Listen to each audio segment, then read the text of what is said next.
एके हाती दंत, जो स्वभावता खंडित, तो बौद्ध मत संकेत वार्तिकांचा.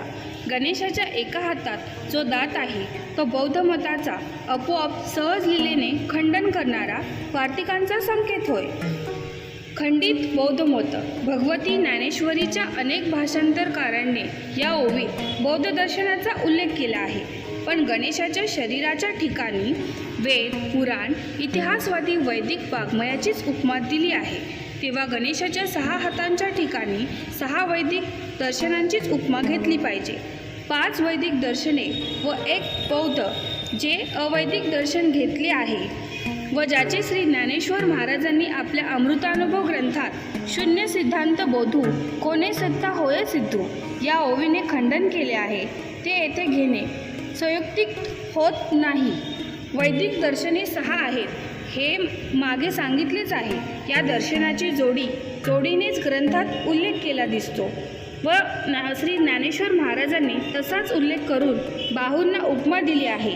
न्याय वैशेषिक या जोडीचा निर्देश केल्यानंतर पुढे वेदांत दर्शनाचा उल्लेख आला आहे, तेव्हा त्याच्या जोडीचे जे पूर्वमीमांसा दर्शन तेच येथे घ्यावयास पाहिजे. म्हणून या ओवीत बौद्ध दर्शनाचा उल्लेख नसून श्री ज्ञानेश्वर महाराजांनी पूर्वमीमांसाचाच निर्देश करून उपमा दिली आहे. बौद्ध मत संकेत वार्तिकांचा.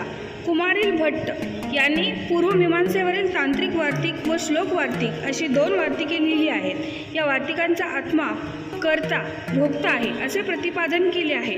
त्यामुळे बौद्धांच्या क्षणिक विज्ञान आत्मवादाचे व आत्मशून्यवादाचे आपोआप खंडन झाले आहे. कारण आत्माकर्ता व भोक्ता असे जे वार्तिककारांनी मानले आहे त्याचा अर्थ असा की कर्मकर्त्यालाच त्याच्या कर्माचा फळ मिळणे न्यायप्राप्त आहे व कर्माचे फळ भोगण्याकरता कर्मकर्ता स्थिर असावयास पाहिजे व तसाच तो स्थिर आहे.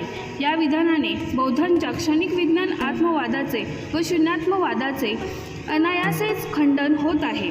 येथे बौद्ध दर्शन जर घेतले तर षडदर्शनापैकी एक वैदिक दर्शन पूर्वमीमांसा किंवा योग दर्शन उपमा दिल्यावाचून सुटून जाते. यास्तव या ठिकाणी वैदिक पूर्वमीमांसा दर्शनात घेणं योग्य आहे. वार्तिकांचा या अनेकवचनी पदाने तंत्रवार्तिक व श्लोकवार्तिक या 2 वार्तिकांचा येथे निर्देश आहे.